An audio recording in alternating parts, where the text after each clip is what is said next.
हाँ भाई मारती हूँ, जंग के लिए तैयार। तो भाई इस वीडियो में हम कर रहे होंगे डाटा स्ट्रक्चर्स और स्टैक। तो स्टैक का जो पूरा पूरा चैप्टर है डाटा स्ट्रक्चर के अंदर आता है। डाटा स्ट्रक्चर के अंदर पहले बहुत सारे यूनिट्स हमारे, सर्चिंग, सॉर्टिंग, ये सब कुछ, बट अब वो सब कुछ डिलीट हो चुका है हमारे सिलेबस से। अभी हमारा जो एकमात्र टॉपिक जो है डाटा स्ट्रक्चर के अंदर वो है हमारा स्टैक। तो स्टैक को पूरा का पूरा इस पर्टिकुलर वीडियो के अंदर हम निपटा देंगे। और साथ में जिन नोट्स से मैं करा रहा हूँ यार, वो मेरे खुद के बनाए हुए नोट्स है, ठीक है। और अगर ये नोट्स आपको चाहिए तो हो सकता है शायद मैं डिस्क्रिप्शन में आपको लिंक दे दूँ इसका, इन पीडीएफ का, और या फिर आप टेलीग्राम चैनल ज्वाइन कर सकते हो, वहां पे आपको ये पीडीएफ इजीली मिल जाएगी, ठीक है। और इस वीडियो को कंप्लीट करने के बाद आपको पूरा ए टू जेड सारा का सारा स्टैक समझ में आ जाने वाला है। इस वीडियो के बाद आपको कोई और वीडियो कहीं और पे भी नहीं देखनी पड़ेगी, ठीक है। और इस बात की मैं गारंटी ले सकता हूं। तो वीडियो में एंड तक बने रहना, सारे कॉन्सेप्ट एकदम क्रिस्टल क्लियर हो जाएंगे। So let's get started. तो सबसे पहले यार, जैसे कि आप देख सकते हो, डाटा स्ट्रक्चर स्टैक सबसे पहले आ जाता है। हम ये भाई डाटा स्ट्रक्चर क्या होता है। तो कोई डाटा स्ट्रक्चर मैं अगर अपनी लैंग्वेज में बताऊं तो कुछ भी हम स्टोर करने के लिए एक टाइप का अगर हम स्ट्रक्चर बनाते हैं अपने डाटा को ऑर्गेनाइज करके रखने के लिए, ठीक है, उनको स्टोर करके रखने के लिए, तो उसको हम कहते हैं डाटा स्ट्रक्चर। कोई भी ऑर्गेनाइज फॉर्म में अगर अपने डाटा को रखते हैं तो जिसके अंदर हम डाटा को स्टोर कर सकते हैं उसको हम डाटा स्ट्रक्चर बोलते हैं। उस टाइप के मैकेनिज्म को जो होता है उसको हम डाटा स्ट्रक्चर बोलते हैं। तो डाटा स्ट्रक्चर क्या है? It is a type of mechanism to store, organize and access data along the operations processing that can be efficiently performed on the data. तो कुछ इस टाइप से आपकी सामने डाटा स्ट्रक्चर की बेसिक सी डेफिनेशन ये है। पूछी नॉर्मली नहीं जाती, बट अगर पूछी जाती है तो आप इसको लिख के आ सकते हो, समझ सकते हो इसको easily.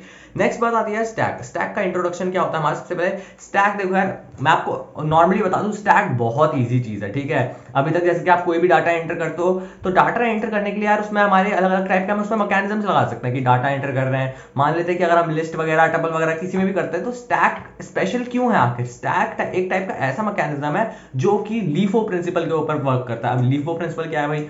Last in first out, LIFO, ठीक है। LIFO stands for last in first out. अगर आपको स्टैक से रिलेटेड क्वेश्चन आता है कि स्टैक क्या है, कैसे है, तो उसमें आपको लीफो मेंशन करना बहुत ज्यादा इंपॉर्टेंट होता है, क्योंकि यार लीफो से ही पता चलता है कि ये आप स्टैक की आपको पूरी पूरी नॉलेज है। जैसे आप देखते हैं analogous to files book of. अब जैसे कि यार यहाँ पे हम लिखते हैं, लेट सपोज अगर यार मेरे पास 3 बुक्स है, ठीक है, तो इनका मैंने स्टैक रखा हुआ है यहाँ पे। तो अगर ये स्टैक क्या है? ये स्टैक एक के ऊपर एक बुक्स है। तो आपको क्या लगता है, अगर मुझे कोई भी बुक निकालनी होगी तो मैं कैसे निकालूंगा? आप कहोगे भैया कहीं से भी निकाल लो, जो पढ़नी है वो वाली निकालोगे, आपको ये पढ़नी है आप ये वाली निकालो। बट यार देखो, कोई सी भी यहाँ पे स्टैक में डिफरेंस ये है कि यहाँ पे क्या है, सबसे पहले खुद से ही सोचो, मुझे यहाँ पे अगर रखना होगा तो मैंने सबसे पहले पता कैसे रखी होगी? सबसे पहले मैंने सेपियंस रखी होगी, उसके ऊपर से मैंने डीप वर्क रखी होगी, और उसके ऊपर से मैंने how to communicate, how to win friends, influence people ये रखी होगी, ठीक है। एंड सिमिलर प्रिंसिपल पे अगर मुझे इनको निकालना होगा तो मैं कभी भी डायरेक्टली नीचे से कुछ भी नहीं निकाल सकता, वरना पाइलअप ब्रेक हो जाएगा, ठीक है। सबसे पहले स्टैक का सिर्फ एक ही प्रिंसिपल है जो कि आपको ध्यान रखना है, वो है कि जो सबसे आखिरी में आया है वो सबसे पहले निकलेगा, कभी भी बाहर निकलेगा, ठीक है।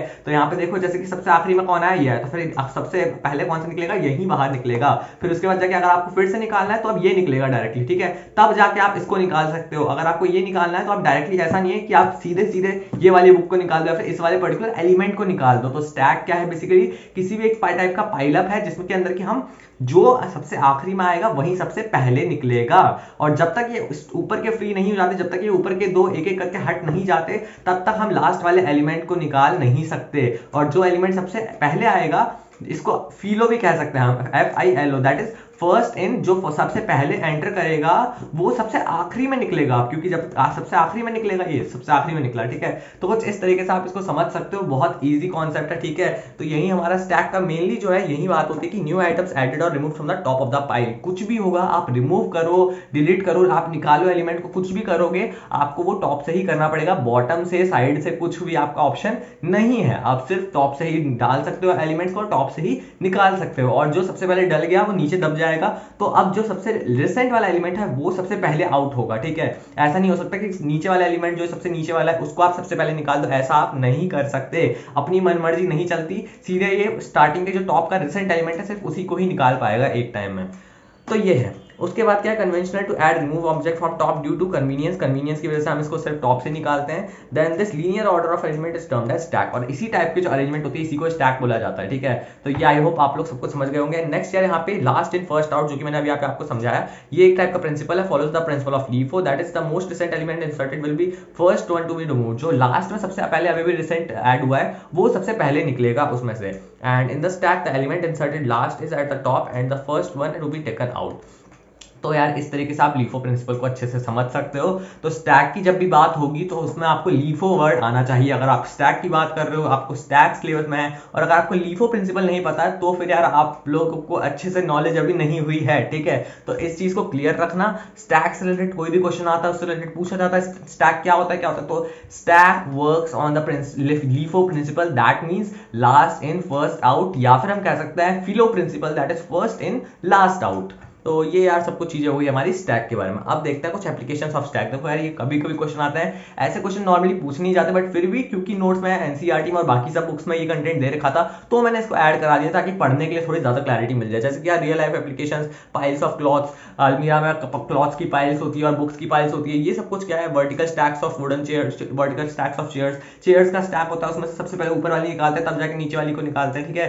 तो ये कुछ आप इजीली तरीके से समझ सकते हो रियल लाइफ एप्लीकेशंस क्या कहते हैं। प्रोग्रामिंग में क्या क्या एप्लीकेशंस है, हम स्ट्रिंग रिवर्सल कर सकते हैं, टेक्स्ट इमेज एडिटिंग कर सकते हैं, वेब ब्राउजिंग कर सकते हैं और अरिथमेटिक एक्सप्रेशंस को हैंडल कर सकते हैं इजीली। तो ये कुछ टाइप की बेसिक चीजें हैं जो कि आप इजीली पढ़ सकते हो, इसमें ज्यादा कुछ खास है नहीं। मेन टॉपिक पर चलते हैं, जैसे कि हमारा आता है सबसे पहले ऑपरेशंस ऑन स्टैक। यार यहाँ से चीजें इंपॉर्टेंट होने लग जाती है। पहले आपको थोड़ा बहुत स्टैक के बारे में पता होना चाहिए, स्टैक क्या होता है, डाटा स्ट्रक्चर क्या होता है, डेफिनेशन क्या होती है। उसके बाद आपको सीधे सीधे ये पता होना चाहिए कि लीफो प्रिंसिपल के ऊपर काउंट करता है, बात खत्म। इसके बाद सीधा आपको ऑपरेशंस पता होनी चाहिए स्टैक के ऊपर क्या क्या ऑपरेशंस लगता है। तो मेनली मैं आपको बताऊं दो टाइप के ऑपरेशंस स्टैक के ऊपर लग सकता है, पुश और पुल, पुश और पॉप। तो यहाँ पे पुश देखें सबसे पहले, तो पुश क्या होता है, कोई भी एक नया एलिमेंट, यार ध्यान से समझो। अगर मान लेते हैं कि यही है, let's say this is a stack. अब मुझे मान लो कि ये वाला एलिमेंट है, एक सेकेंड, सो लेट्स सपोज मुझे ये वाला एलिमेंट को यहाँ पे ऐड कराना है, तो मैं क्या करूंगा, इसको पुश करूंगा ताकि ये इसके अंदर ऐड हो जाए पुश करने के लिए, और जब मुझे निकालना हो तो मैं इसको पॉप करूंगा। सो आप इस तरीके से इसको इजीली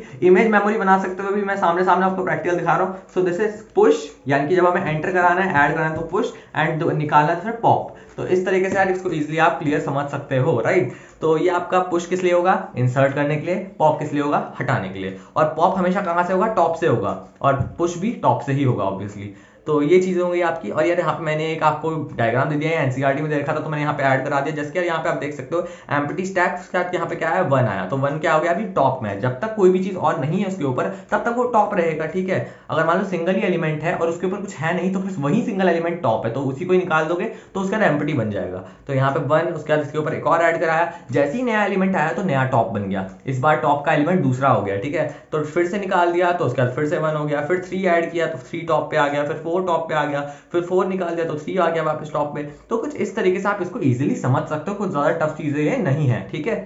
अगली बात आती है इंप्लीमेंटेशन ऑफ स्टैक। ये वाला portion is the most important, ठीक है। ये वाला पोर्शन आपको यहाँ पे इंप्लीमेंटेशन आखिर करनी कैसे स्टैक्स की, ये बहुत ज्यादा जरूरी आना। तो आप ध्यान से देख सकते हो यहाँ पे implementation of stacks, creating an empty stack. तो सबसे पहले एम्प्टी स्टैक कैसे क्रिएट करते हैं, यार ये लिस्ट बना देंगे हम, glass stack is equal to list, empty list create हो जाएगी। इससे बहुत बेसिक सा फंक्शन है, ठीक है।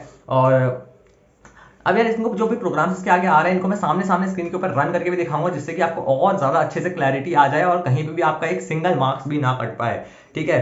नेक्स्ट चीज यहाँ पे to check whether the stack is empty or not. अब देखो यार यहाँ पे कोड लिखा हुआ है मैंने, ये कोड क्या करता है, चेक करता है कि स्टैक एम्प्टी है या फिर नहीं है, ठीक है। तो चलो इसी वाले कोड में चलते हैं और थोड़ा एक्सपेरिमेंट करके इनसे और ज्यादा अपनी लर्निंग्स को क्लियर करते हैं, ठीक है। तो यहाँ पे है क्या, स्टैक एम्प्टी है या फिर नहीं है, हमें पता चल जाएगा। यानी कि हम एक स्टैक बनाएंगे, स्टैक बेसिकली क्या है, एक टाइप की लिस्ट, ठीक है। लिस्ट समझ लो आप अभी, तो लिस्ट बनाएंगे जिसके अंदर की हम चेक करेंगे कि लिस्ट एम्प्टी है या फिर नहीं है, और ये पता कैसे चलेगा, हमें स्टैक के मेथड से। तो चलते हैं यार सबसे पहले, तो यार यहाँ पे हम आ जाता है सबसे पहले अपने कोड्स पे। यहाँ पे जैसे आपको दिख रहा है to check whether the stack is empty or not. यहाँ से यार हमें क्या होगा, यहाँ से हमें पता चल जाएगा कि स्टैक एम्प्टी है या फिर नहीं है। तो ये पर्टिकुलर कोड जो आपके सामने दिख रहा है, ये कोड है आपका इसके लिए, इसको इंप्लीमेंट करने के लिए। तो हमने किया क्या है, सबसे पहले देखते हैं। तो सबसे पहले हमने क्या किया, glass is equals to empty list मैंने क्रिएट कर लिया है, ठीक है, किसके अंदर, और उसको कैसे मैंने स्टोर कर दिया है, एक टाइप का आइडेंटिफायर में, दैट इज ग्लास स्टैक में। ग्लास स्टैक में मैंने अपनी एक एम्प्टी लिस्ट को स्टोर करके रख दिया है। नेक्स्ट चीज मैंने क्या किया है, मैंने डिफाइन किया है is empty glass stack if len glass stack is equals to is double is equals to 0। Otherwise len function अगर आप पढ़ रहे हो 12th में तो आपको लेन फंक्शन आपने ऑलरेडी 11th में पढ़ रखा है। लेन क्या करता है, किसी भी पर्टिकुलर लिस्ट में या फिर टपल में कितने नंबर ऑफ एलिमेंट्स है वो रिटर्न कर देता है। तो यहां से आप ध्यान से सोचो, ये लेन ग्लास स्टैक हमें क्या देगा, ग्लास स्टैक इस जो पर्टिकुलर ग्लास स्टैक है इसके अंदर जितने भी नंबर्स होंगे वो यहां से आ जाएंगे, है ना, जितने भी एलिमेंट्स होंगे वहां से ये आउटपुट आएगा। तो लेट सपोज यहाँ से आउटपुट क्या है, 0 आया, यानी कि उसमें एक भी एलिमेंट नहीं है। तो क्या ये वाली कंडीशन ट्रू नहीं हो जाएगी, इफ वाली कंडीशन, क्योंकि यहाँ पे डबल इज इक्वल टू 0 लगा हुआ है, तो इफ वाली कंडीशन ट्रू हो गई। जैसे ही इफ वाली कंडीशन ट्रू हो गई तो क्या है, रिटर्न ट्रू, यानी कि ट्रू दे दो, एंड एल्स अगर ऐसा नहीं है तो फिर रिटर्न फॉल्स। इससे यार हमारा होगा क्या, एक सेकंड कुछ गड़बड़ हो गई, ठीक है। तो यार इससे हमारा होगा क्या, ये एल्स में हमने क्या कर दिया, फॉल्स, यानी कि अगर ग्लास स्टैक के अंदर कोई एलिमेंट्स 0 है, अगर लेन जो है हमारा ग्लास स्टैक का वो 0 है तो आप ट्रू कर दो। अगर वो 0 नहीं है, उसके अलावा कुछ भी है, 1 2 3 4 5 6 कुछ भी, अगर उसमें एलिमेंट्स है एक भी, तो आप उसको फॉल्स कर दो। तो इस टाइप से अब हम चेक करते हैं, जैसे कि ग्लास स्टैक में भी कुछ भी एलिमेंट नहीं है, आपको साफ साफ दिख रहा है यहाँ पे ये एम्प्टी है, देखो यहाँ पे कुछ भी एलिमेंट नहीं डाला है मैंने, सिर्फ ये एम्प्टी लिस्ट मैंने बना रखी है, एम्प्टी स्टैक बना रखा है बेसिकली। तो यहाँ पे अब मैं इसको रन करता हूँ, तो यहाँ पे हमारा क्या आ रहा है, अभी यहाँ पे हमने वेट अ मिनट, अभी यार देखो प्रोग्राम इनकम्प्लीट, अभी प्रोग्राम पूरा नहीं हुआ है, क्यों, क्योंकि इसका आउटपुट ही नहीं आएगा, क्योंकि अभी हमें क्या कराना पड़ेगा, हमें प्रिंट कराना पड़ेगा। जब तक हम प्रिंट नहीं कराएंगे तब तक उस प्रोग्राम का कुछ मतलब नहीं बनेगा। चाहे आप ध्यान रखना, आपको फंक्शंस में आपको प्रोग्राम्स को प्रिंट कराना जरूरी होता है, ठीक है, तब जाके हम प्रिंट देख पाएंगे। अच्छा, प्रिंट क्या कराएंगे, हम इस फंक्शन को प्रिंट कराएंगे, दैट इज एम्प्टी, और इसके अंदर हम क्या देंगे, ग्लास स्टैक। तो इस तरीके से मैंने इसको प्रिंट करवा लिया। अब देखते हैं आउटपुट क्या आता है। तो यहाँ पे आपका आउटपुट नीचे दिख रहा होगा, आपको क्लियरली ट्रू आ रहा है। ट्रू क्यों आया भैया, क्योंकि हमने लेन का यूज किया है और यहाँ पे कोई भी एलिमेंट नहीं है, 0 एलिमेंट है, इसलिए आपका ट्रू आ गया है। अच्छा, अब हम क्या करें, अगर इसके अंदर मैं 1,2 लिख दूं, अच्छा इसके अंदर मैं 1,2 लिख दिया, यानी कि अब ग्लास स्टैक के अंदर 2 वैल्यूज आ गई हैं, 1 और 2 वैल्यूज आ गई हैं, यानी कि एलिमेंट्स कितने हो गए टोटल ग्लास स्टैक के अंदर, 2 एलिमेंट्स हो गए, ठीक है। या फिर मैं एक और थोड़ा सा और इसको चेंज करने के लिए इसमें एक और एलिमेंट, एक स्ट्रिंग डाल देता हूँ, ठीक है। So this is a string, मैंने एक स्ट्रिंग डाल दिया इसके अंदर, ठीक है। तो अब देखते हैं इसको रन करके कि अब क्या आता है। तो यहाँ से आपका स्टेटमेंट फॉल्स आया है। फॉल्स क्यों आया है आपको अच्छे से पता है, ठीक है, क्योंकि यहाँ पे हमारा कंडीशन पहली वाली इफ वाली कंडीशन फॉल्स हो गई थी। क्यों फॉल्स हो गई, क्योंकि लेन ग्लास स्टैक जो है वो 0 के इक्वल नहीं आया। यहाँ से लेन क्या निकलेगा, बताओ, यहाँ से लेन स्टैक क्या निकलेगा, यहाँ से जो ग्लास का निकलेगा वो 1 2 3 3 निकलेंगे। एक बार मैं यहाँ पे आपको करके भी दिखा देता हूँ। यहाँ पे अगर मैं प्रिंट कराऊं, प्रिंट लेन ग्लास स्टैक, अच्छा इससे आपका क्या आउटपुट आएगा वो आपको पता है। इससे आपका बेसिकली लेन के अंदर कितने नंबर ऑफ एलिमेंट्स, आपके ग्लास स्टैक के अंदर कितने नंबर ऑफ एलिमेंट्स है वो आपके रिटर्न करके दे देगा, ठीक है आपको। तो ऊपर वाले से हमें पहले पता चलेगा कि एम्प्टी है या फिर नहीं है, और दूसरा जो आउटपुट आएगा उससे हमें पता चलेगा कि इसके अंदर कितने एलिमेंट्स हैं। चलो करके देखते हैं। तो यहाँ पे पहला आउटपुट है आपका फॉल्स, जिसका मतलब क्या है कि आपके यहाँ पे एम्प्टी तो नहीं है, ठीक है, इसका मतलब हुआ कि एम्प्टी नहीं है, 0 इसमें नहीं है। और दूसरा आउटपुट आया मेरा 3 मेरा क्यों आया, क्योंकि यहाँ पे मैंने लेन दिया हुआ था, लेन के अंदर कितने एलिमेंट्स है, इसके अंदर 3 है। अच्छा, इसके अंदर अगर मैं भी एक एलिमेंट और ऐड कर दूं, दिस इज अनदर, तो यहाँ से अभी ये करते ही अब हमारा क्या हो जाएगा, यहाँ पे 4 आ जाने वाला है। तो यहाँ पे इस बार हमारा 4 आ गया, क्यों, क्योंकि हमने यहाँ पे एक और ऐड कर दिया था। तो यार यहाँ पे लेन क्या करता है, जितने नंबर होंगे उसमें ऐड कर देगा, क्योंकि यहाँ पे पिछली बार कुछ भी नहीं था तो फिर इसलिए ट्रू आ रहा था, बट अब क्योंकि कुछ ना कुछ एलिमेंट्स हैं तो अब ये फॉल्स आ रहा है, क्योंकि ये एम्प्टी नहीं है। तो इस हिसाब से आई होप ये आपको पूरा क्लियर हो गया होगा, ठीक है। नेक्स्ट देखते हैं यार, इसके बाद हमारा आ जाता है चेक वेदर, इसके बाद आता है हमारा to insert a new element in the stack. तो नया एलिमेंट स्टैक में इंसर्ट करने के लिए हम क्या करेंगे, तो इसके लिए हमारा पुश, ठीक है। तो यहाँ पे हमारा आ रहा है to insert a new element in the stack, नया एलिमेंट इंसर्ट करने के लिए हम क्या करते हैं, पुश ऑपरेशन का यूज करते हैं। अब देखते हैं भैया ये पुश आखिर यूज कैसे होता है। ध्यान से देखो, यहाँ पे सबसे पहले आपको सामने कोड दे रखा है, stack is equals to 1,2। Stack के अंदर मैंने 2 चीजें ऑलरेडी डाल रखी है, 1 और 2 एलिमेंट्स मैंने डाल रखे हैं, यानी कि 2 एलिमेंट्स है बेसिकली। क्या क्या है, एक एलिमेंट है 1 और दूसरा एलिमेंट है 2। अब इसके अंदर मैंने किया define push operation, push glass stack comma element. अच्छा ये जो है ना, यहाँ पे ये जो है स्टैक का नाम है। पहली वाले जो हो गया ग्लास, मैंने एक ओपी पुश जो है हमारा ऑपरेशन पुश वाला जो है, हमने ये क्या बनाया है, एक फंक्शन बनाया है, जिसके अंदर मेरा जो पहला जो आर्गुमेंट है वो क्या है मेरा, यहाँ पे ग्लास स्टैक है। ग्लास स्टैक मतलब क्या, ये मेरा स्टैक का नाम होगा, राइट। और दूसरा वाला जो कॉमा के बाद है वो क्या है, मेरा एलिमेंट, यानी कि जिस एलिमेंट को मैं ऐड कराना चाहता हूँ मुझे यहाँ पे वो लिखना होगा। तो जैसे ही मैं यहाँ पे वो लिखूंगा, स्टैक लिखूंगा, स्टैक का नाम, यहाँ पे एलिमेंट का नाम, और इस फंक्शन को रन करूंगा तो वो मेरा आ जाएगा। अच्छा देखते हैं, एक बार इसको क्लियर कर देते हैं नीचे टर्मिनल को। हाँ, तो अब देखें जरा, अब यहाँ पे सबसे पहले तो मैंने यहाँ पे इसको एक बार रन कराया ओपी पुश स्टैक के अंदर, स्टैक ये वाला है, ठीक है, stack comma this is first. अब देखो यार, मैंने यहाँ पे दिस इज फर्स्ट, एक बार इसको नीचे वाले को हटा के सिर्फ और सिर्फ ऊपर वाला रन करके देखते हैं। यहाँ से मैं करना क्या चाह रहा हूँ, पहले मैं यहाँ पे इसको भी हटा देते हैं। यहाँ पे सबसे पहले मैंने क्या करा है, इस फंक्शन का यूज करके, ध्यान से देखो, इस फंक्शन का यूज करके, ओपी पुश का यूज करके मैंने स्टैक नाम की जो एलिमेंट, स्टैक नाम का जो हमारा है उसके अंदर मैंने दिस इज फर्स्ट एलिमेंट को मैं इंसर्ट कराना चाहता हूँ। तो लॉजिकली होना क्या चाहिए, जो नया स्टैक, जो हमारा स्टैक है 1,2, इसके अंदर एक नया एलिमेंट ऐड हो जाना चाहिए दिस इज फर्स्ट नाम से, जो स्ट्रिंग है ये एज अ न्यू एलिमेंट उसके अंदर आ जाना चाहिए, यानी कि अपेंड हो जाना चाहिए। तो देखते हैं जरा ये अपेंड हो रहा है या फिर नहीं हो रहा है। तो यार अभी फंक्शन रन हो गया, कुछ आउटपुट नहीं आएगा क्योंकि हमने प्रिंट नहीं कराया। अब हम इसको प्रिंट करा के देखते हैं। लॉजिकली देखा जाए तो अब ये अपेंड हो चुका है, ठीक है। तो अब अगर हम इसको प्रिंट करवाना चाहें, प्रिंट क्या प्रिंट कराएंगे, हम स्टैक को प्रिंट कराएंगे, स्टैक। तो यार यहाँ से अब हम स्टैक को प्रिंट कराते हैं, देखते हैं स्टैक की वैल्यू क्या आ गई है। तो यार यहाँ पे आप जैसे कि देख सकते हो आउटपुट में 1,2, दिस इज फर्स्ट। तो अब यहाँ पे एक नया एलिमेंट अपेंड हो चुका है, ठीक है। अब डॉट अपेंड फंक्शन यार आपको ऑलरेडी पता होगा, ठीक है, आपने पढ़ रखा होगा। डॉट अपेंड से क्या होता है, कोई भी चीज पहले से किसी के अंदर है, उसके अंदर जैसे कि डाटा कोई ऑलरेडी पहले है तो वैसे का वैसे ही रहता है, उसके साथ में कोई नई चीज ऐड करानी होती है तब हम उसमें अपेंड का यूज करते हैं। तो यहाँ से मैंने दिस इज फर्स्ट को ऐड कर लिया है। अब मैं क्या करता हूँ, इसको एक और बार ट्राई करता हूँ, ओपी पुश, ठीक है। मैं ओपी पुश फंक्शन को दोबारा से यूज कर रहा हूँ, किसके अंदर डालना है मुझे, स्टैक के अंदर। और यहाँ पे मैं क्या ऐड कराना चाहूँ, ठीक है। तो यहाँ पे इस बार महारथी कीवर्ड डालते हैं ना, महारथी स्ट्रिंग, स्ट्रिंग हो लिटरल हो कुछ भी हो, यहाँ पे इजीली हो जाएगा, ठीक है। महारथी हमने यहाँ पे डाल दिया है। और अब हम क्या कर रहे हैं, हम प्रिंट कराएंगे स्टैक को फिर से। तो पहले इसको एक बार चेक करके देख लेते हैं, रन हो जाएगा ये इजिली। हाँ, तो रन हो गया ये, ठीक है। अभी कुछ खास आउटपुट आया नहीं है, अभी ये वाला फंक्शन एग्जीक्यूट हो गया होगा। बट अब हम प्रिंट करा के चेक कर रहे हैं कि क्या फंक्शन एग्जीक्यूट हुआ सच में या फिर नहीं हुआ। तो हमने आप प्रिंट करा दिया। अच्छा, ऊपर वाला प्रिंट क्या देगा हमें, ऊपर वाला प्रिंट जो है पहले वाला देगा और नीचे वाला उसके बाद नया वाला देगा। तो ये जैसे कि देख सकते हो ऊपर वाले में आपको जैसा था वैसे का वैसे ही है, नीचे वाला जो है आपका उसमें आपका महारथी स्ट्रिंग भी ऐड हो चुका है। तो कुछ इस प्रकार से अगर हम नया एलिमेंट ऐड कर सकते हैं, कोई भी अगर हमें ऐसा फंक्शन बनाना होगा जहाँ पे कि हम नया एलिमेंट ऐड कर पाए, तो वो हम इसके थ्रू हम इजिली ऐड करा पाएंगे, ठीक है। अच्छा, एक बार लिटरल भी ट्राई कर लेते हैं, ठीक है। अगर कर ही रहे हैं इतना सब कुछ तो इसी को ही पूरा पूरा कॉपी मार लेते हैं, Ctrl+C, एंड यहाँ पे हम कोई लिटरल ले लेते हैं, लेट्स सपोज 5 ले लेते हैं या फिर 6, ठीक है। 6 ले लिया है। अब इसको जरा रन करके देखते हैं। इस बार यार आप देख सकते हो आखिरी में आपका 6 ऐड हो चुका है, अपेंड हो चुका है। तो आई होप यार ये सब चीज़ आपको बिल्कुल भी अपेंड करना आपको अच्छे से क्लियर हो गया होगा। कोड आप लिख सकते हो जो भी है, ठीक है, वरना आपको नोट्स में ऑलरेडी सब कुछ प्रोवाइड कर ही रखा है ये सब कुछ, ठीक है। तो वहां से भी आप उनको एक्सेस करके उनको इजीली देख सकते हो। तो ये होगा आपका न्यू एलिमेंट ऐड कराने के लिए।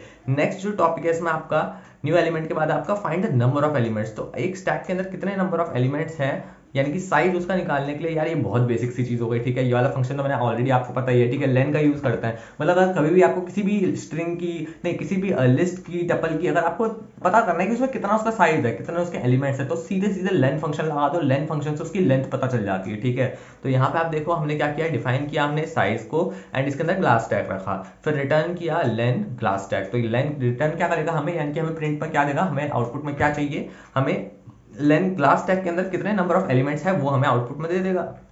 तो यार यहाँ पे मैंने एक स्टैक अपना क्रिएट कर लिया है। स्टैक के अंदर आप देख सकते हो 1 2 3 4 5 6 7 7 हमने नंबर्स डाले डायरेक्टली, ठीक है। 7 ही बेसिकली एलिमेंट्स हैं, 7 एलिमेंट्स हैं। अब मैं यहाँ पे प्रिंट कराना चाह रहा हूँ साइज, तो एक बार इसको क्लियर करके अब देखते हैं क्या आता है, ठीक है। तो ऑब्वियसली यार आपको पता है यहाँ से 7 आने वाला है क्योंकि लेंथ क्या है इसकी 7 है। तो इसको रन करके देखते हैं। तो यार यहाँ से हमारा आउटपुट आ चुका है 7, दैट इज, इसने हमें साइज बता दिया कि इसका क्या साइज है, ठीक है। तो आप इसको इजीली कर सकते हो, बहुत आसान प्रोग्राम है बनाने के लिए, ठीक है। और ये इजीली इस तरीके से हो जाएगा।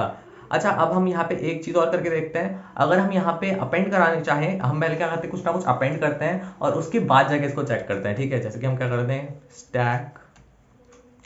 Stack dot append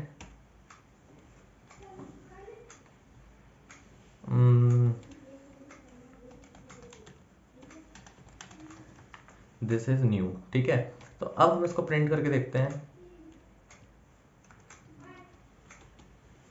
print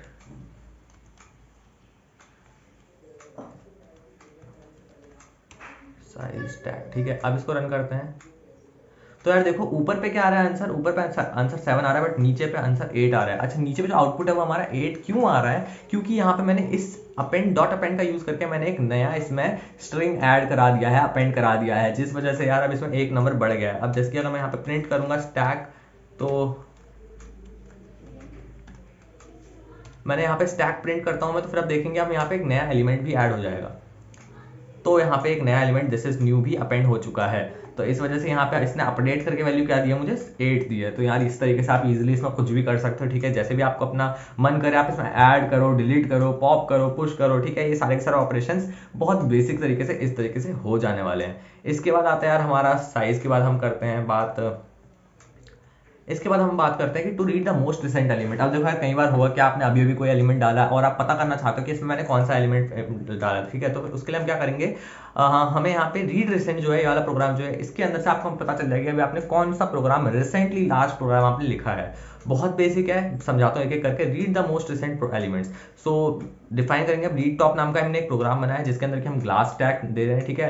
and यहाँ पे अगर, अब देखो सबसे पहले यहाँ पे हमने कंडीशन दी है, अगर मान लेते हैं भाई क्या पता अगर हम स्टैक जिसके ऊपर वर्क कर रहे हैं वो स्टैक ही एम्प्टी निकला और उसके बाद हम उसमें ट्राई कर रहे हैं, ठीक है, कि हम उसमें रिसेंट एलिमेंट रीड करेंगे तो वो तो एरर दे देगा क्योंकि स्टैक तो एम्प्टी है। तो हमें करना क्या पड़ेगा, हमें पहले इफ कंडीशन देके चेक करना पड़ेगा कि क्या लेन इज इक्वल टू, जो लेन ग्लास स्टैक है ये 0 के इक्वल तो नहीं है, क्योंकि अगर ये 0 के इक्वल होता तो गड़बड़ हो जाएगी क्योंकि कुछ है ही नहीं, तो फिर हम रीड क्या करेंगे। तो अगर ये 0 के इक्वल है तो हम प्रिंट करवा देंगे द स्टैक इज एम्प्टी और उसके बाद रिटर्न कर देंगे नन। तो स्टैक एम्प्टी है तो फिर कुछ नहीं होगा और रिटर्न रन हो जाएगा। एल्स, एल्स यानी कंडीशन, यानी कि अगर ये नहीं हुआ तब क्या होगा, अगर ये नहीं होता तब क्या होता है, element is equal to glass stack -1। अब देखो ग्लास स्टैक -1 से क्या होगा आपको पता है, किसी भी लिस्ट के अंदर अगर हमें कोई भी आपने ट्रैवर्सिंग लिस्ट पढ़ा होगा, ठीक है, तो उस टाइम पे आपने पढ़ा होगा कि किसी भी लिस्ट के अंदर अगर हमें कोई एक्सेस एलिमेंट एक्सेस करना होता है तो हम उसमें नेगेटिव नंबर कब लगाते हैं, जब हमें उसको राइट हैंड साइड से एक्सेस करना होता है, राइट, जब उसको लास्ट से एक्सेस करना होता है। अब क्योंकि हम यहाँ पे लीफो प्रिंसिपल यूज कर रहे हैं तो सबसे अभी अभी एलिमेंट जो ऐड किया है सबसे आखिरी में ऐड होगा, तो हमें यहाँ पे -1 यूज करना पड़ेगा।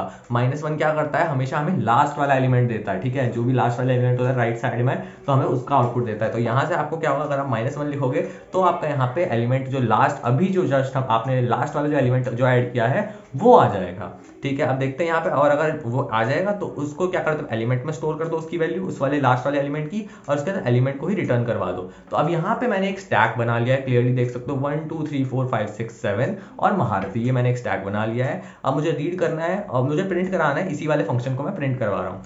तो अब इससे होगा क्या, ध्यान दो, स्टैक के अंदर ये सब कुछ है, इसमें लास्ट कौन है, लास्ट है इसके अंदर महारथी, ठीक है। तो इसके अंदर से सिंपली क्या प्रिंट हो जाने वाला है, महारथी प्रिंट हो जाने वाला है। तो चलो करके देखते हैं इसको। तो यार यहाँ से जैसे आपने आउटपुट देखा महारथी ही आपका क्लियरली आ चुका है। एक बार मैं इसको क्लियर कर दूं तो एक बार इसको फिर से रन करके देखते हैं। तो यहाँ से क्या आ रहा है, आपका महारथी आ रहा है। अच्छा भैया एक बार क्या करते हैं, एक चीज और एक्सपेरिमेंट करते हैं, ठीक है। यहाँ पे अब क्योंकि हमें अभी तो महारथी एंडिंग एलिमेंट, अभी यहाँ पे मैं एक एलिमेंट अपेंड करूंगा, ठीक है, मैं एक एलिमेंट को अपेंड करूंगा। तो यहाँ पे कैसे करेंगे हम, स्टैक डॉट, एक सेकेंड, स्टैक डॉट अपेंड, मैं अपेंड कर रहा हूँ कौन सा, लेट्स से नितिन, ठीक है, मैंने अपना नाम डाल दिया। तो यूजुअली मैं डालता नहीं बट अभी चलो डाल देता है, ठीक है, इसको लेट्स से नितिन लिख दिया। तो अभी लास्ट जो अपेंड हुआ है वो नितिन अपेंड हो चुका है मेरे हिसाब से, ठीक है। तो अगर हम इसको रन करा दें अभी तो ठीक है, वही आउटपुट आएगा, अभी महारथी आएगा क्योंकि अभी हमने बस अपेंड कराया है। अब हम क्या करेंगे, अब हम यहाँ पे प्रिंट करेंगे इस वाले फंक्शन को, इस बार हम यहाँ पे अपेंड रन करेंगे, प्रिंट कौन सा, रीड टॉप, रीड टॉप के अंदर कौन सा, स्टैक, राइट। इस बार जो होगा ना यार, ऊपर वाले से तो मेरा आउटपुट ऑब्वियसली महारथी आने वाला है, बट नीचे वाले में क्योंकि मैंने एक नया एलिमेंट ऐड करा दिया है तो इस बार लास्ट एलिमेंट आपका नितिन हो गया होगा, ठीक है। तो इस बार जो आउटपुट आएगा वो मेरे पास नितिन आएगा। ध्यान से देखते हैं जरा रन करके इसको। तो यहाँ पे आप जैसे देख सकते हो पहले तो महारथी आया क्योंकि ऑब्वियसली उस टाइम पे लास्ट एलिमेंट महारथी था, बट बाद में मैंने यहाँ पे एक और एलिमेंट ऐड कराया जिसकी जो कि नितिन था, तो इस बार वो नितिन शो कर रहा है। अब एक बार अगर मैं स्टैक प्रिंट कराऊँ तो वहाँ पे नितिन भी ऑब्वियसली आ चुका होगा, प्रिंट स्टैक, ठीक है। तो यार इस बार हम देखते हैं स्टैक को प्रिंट करा के। तो यार देखो पहले महारथी आया, फिर नितिन आया, और इस बार स्टैक में कौन नया ऐड हो चुका है, नितिन नया ऐड हो चुका है, ठीक है। तो लास्ट एलिमेंट कौन है, नितिन है। तो अब इसके बाद अब जहां पे भी अगर आप ये रीड टॉप वाला फंक्शन यूज करोगे तो उसमें आपका आउटपुट नितिन ही आने वाला है, ठीक है। और अगर मैं इसको हटा दूंगा तो फिर आपका फिर से महारथी आएगा, राइट। तो ये सब कुछ चीजें यार आप इसको इजीली समझ सकते हो। ये आपका मोस्ट रिसेंट एलिमेंट जो अभी अभी ऐड करा है उसको करने के लिए हम ये कर सकते हैं। Next, to remove the top most element from the stack. अब देखो यार रिमूव करने के लिए ना कभी भी ऐसा मत सोचना कि यहाँ पे आप कोई भी पर्टिकुलर एलिमेंट रिमूव कर पाओगे, ऐसा नहीं होगा। आप सिर्फ हमेशा जो भी एलिमेंट को पॉप कराओगे वो हमेशा टॉप से ही होगा, यानी कि जो लास्ट एलिमेंट जो आपने ऐड करा है वही पॉप होगा। तो देख लेते हैं यहाँ पे इसमें किस टाइप का फंक्शन है। तो यहाँ पे अगर हमें यहाँ पे पॉप कराना है तो यही था, ठीक है, to remove the top most element from the stack. तो कैसे स्टैक में से पॉप कैसे करेंगे, तो हमने ऑफ ओपी पॉप करके हमने एक फंक्शन बना लिया है जिसमें कि हमने ग्लास टैग दे दिया इफ लेन अगर ये क्या है इज इक्वल टू 0 है। अब मुझे बताओ यार, अगर किसी के अंदर ऑलरेडी कुछ भी नहीं होगा तो उसमें से हम क्या ही हम उसमें से निकालेंगे, ठीक है, पॉप करेंगे क्या जब ऑलरेडी एम्प्टी स्टैक है। तो इसलिए हमने पहली कंडीशन देके क्लियर कर दिया कि भैया अगर ये जो इसमें अगर इसमें 0 एलिमेंट्स है ना, अगर इसमें कुछ भी नहीं है, लेन की वैल्यू अगर 0 है तो आप क्या करो, स्टैक एम्प्टी है बोल के नन करके भाग जाओ, इधर से निकल जाओ, ठीक है। अदरवाइज आप एल्स वाली कंडीशन पे जाओ, अगर ये गलत हुई तो फिर आप एल्स पे जाओ। एल्स पे जाके क्या होगा, आपको क्या करना है, रिटर्न कर देना है ग्लास टैग डॉट पॉप। तो ग्लास टैग को क्या कर देना है, आपको पॉप कर देना है, एक एलिमेंट आपको उसमें से हटा देना है अगर उसमें ऑलरेडी है कुछ ना कुछ एलिमेंट। अब देखते हैं, जैसे कि मान लो अब मैंने स्टैक ले लिया ये वाला, ठीक है, राइट, स्टैक मनी वाला ले लिया है 1 2 3 4 5 और इसका दिस विल बी रिमूव्ड। अब ध्यान से देखो यार, यहाँ पे एंडिंग का कौन सा है, एंडिंग का यहाँ पे दिस विल बी रिमूव्ड। तो यहाँ पे दिस विल बी रिमूव्ड का क्या मतलब है कि ये वाला रिमूव होगा, है ना। तो यहाँ पे अगर मैं इसको रन करने जाऊँ, क्योंकि लास्ट एलिमेंट यही है, तो कौन सा एलिमेंट रिमूव होगा, यही रिमूव होगा। तो एक बार इसको रन करके देखते हैं। तो यार यहाँ पे this will be removed print हो चुका है। तो फिर ये हुआ क्यों, क्योंकि यार यहाँ से होता क्या है, पहले तो वो भी प्रिंट हो जाएगा जो कि रिमूव होना है वो प्रिंट हो जाएगा। अब जैसे कि मान लो मैंने ये तो प्रिंट करा दिया, अब मुझे क्या करना है, प्रिंट। अब मैं यहाँ पे स्टैक को प्रिंट करके देखता हूँ, ठीक है, कि इस बार अब स्टैक की वैल्यू क्या हो गई है, क्योंकि एक एलिमेंट पॉप हो गया है। तो अब ध्यान से आप देख सकते हो, इस बार जो एलिमेंट में जो था दिस विल बी रिमूव्ड वाली जो वैल्यू थी वो अब हट चुकी है, राइट। अब यहाँ पे हम क्या करते हैं, एक और बार क्या करते हैं, ओपी, इसी वाले सेम फंक्शन को एक और बार यूज करके देखते हैं, ठीक है। तो इसको मैं फिर से यूज कर रहा हूँ किसके ऊपर, स्टैक के ऊपर, राइट। ये वाला मैंने फिर से फंक्शन यूज कर लिया है। तो इस बार क्या करूंगा मैं, ठीक है, इस बार फिर से रिमूव कर दिया, यानी कि ध्यान से समझो आप, पहले आपका ऑलरेडी एक जो है आपका रिमूव हो चुका है, राइट, एक आपका this will be removed already move हो चुका है। बट अब मैं क्या कर रहा हूं, मैं फिर से इसी वाले फंक्शन को एग्जीक्यूट कर रहा हूं, यानी कि ये तो रिमूव हो ही रखा है, तो नई लिस्ट बन गई होगी जिसके अंदर सिर्फ 1 2 3 4 5 होगा। तो अब इस केस में लास्ट एलिमेंट 5 है, तो इसको करने के बाद मेरा 5 भी रिमूव हो जाएगा, यानी कि सिर्फ 1 2 3 4 बचना चाहिए। तो प्रिंट करके देखते हैं यार, प्रिंट स्टैक, राइट। अब देखते हैं स्टैक में क्या हुआ है। तो यस, देखा, जो हमने सोचा था 1 2 3 4 ही बचा है, क्योंकि पिछले वाले के हिसाब से हमारा 5 था, तो उसके हिसाब से हमने 5 आखिरी था, हमने फिर से पॉप को लगा दिया जिस वजह से 5 भी रिमूव हो गया। जितने बार आप पॉप लगाते जाओगे उतने बार एलिमेंट्स रिमूव होते जाएंगे, ठीक है। जैसे मान लेते हैं मैं प्रिंट हटा देता हूँ और मैं ये वाला प्रिंट भी हटा देता हूँ। अब देखो यार, और इसको भी हटा दिया जाए, है ना। अब आप देखो यार, मैंने यहाँ पे एक बार, दो बार, कितने बार रन किया जाए इसको, कितने बार रन किया जाए इसको, बताइए कमेंट सेक्शन में बताओ कितने बार। तो चलो मैंने 4 बार इसको रन कर दिया, ठीक है। तो 4 बार रन करने के बाद 1 2 3 4, तो सबसे पहले ध्यान से दिमाग लगाते हैं, साधना योग करते हैं। तो सबसे पहले दिस विल बी रिमूव हो जाएगा, ठीक है, पहला एलिमेंट। इसके बाद 5 रिमूव होगा, दूसरा एलिमेंट, फिर 4 रिमूव होगा तीसरी बार, और चौथी बार में क्या हो जाएगा, 3 भी रिमूव हो जाएगा। तो आपके आउटपुट में क्या आना चाहिए बताओ, तो जल्दी से कमेंट सेक्शन में बताओ। तो यहाँ पे आपका आउटपुट में 1 और 2 ही आएगा, क्योंकि बाकी सब कुछ तो रिमूव हो चुका है, लास्ट के 4 एलिमेंट्स रिमूव हो चुके हैं 1 बाय 1। देखो पहले रिमूव, ये वाला रिमूव हुआ, फिर ये, फिर ये, फिर ये, तो सिर्फ 1 और 2 ही बचा है। तो अब एक बार प्रिंट करके देखते हैं, प्रिंट स्टैक, राइट। तो इस बार हम प्रिंट करके देखते हैं और भगवान जी से प्रे करो सिर्फ 1 और 2 ही आए। तो यस यार, हमारा लिस्ट में सिर्फ 1 और 2 ही आए हैं, जिसका कि क्या मतलब है कि हमने 1 बाय 1 जितने भी बार हम इस फंक्शन को पर्टिकुलर एग्जीक्यूट करते जाएंगे उतने बार वो रिमूव होता जाएगा, ठीक है। तो आई होप यार ये भी आपको बिल्कुल क्लियर हो गया होगा। तो हाँ, तो यार यहीं पे आपका लास्ट प्रोग्राम यही था एंड वीडियो यहीं पे एंड हो जाती है। एंड आई होप वीडियो पसंद आई होगी, सारे के सारे कॉन्सेप्ट आपको एकदम क्लिस्टर क्लियर हो चुके होंगे। स्टैक में यार मोस्टली यही है, इसके अलावा कुछ भी नहीं है, बहुत बेसिक सा चैप्टर, बहुत अच्छे क्वेश्चंस आएंगे, important questions, previous years questions भी बहुत जल्दी हम प्रैक्टिस करेंगे, ठीक है। तो उनको भी देखते रहना जल्दी से जल्दी, जो भी वीडियोस इसके बाद आएंगे। चैनल को सब्सक्राइब करके रख लो, वीडियो को लाइक कर देना ताकि सारी सारी रिकमेंडेशंस आपकी फीड्स में ही आ जाए, ठीक है। एंड मिलते हैं आपसे नेक्स्ट वीडियो में, तब तक ले बाय बाय।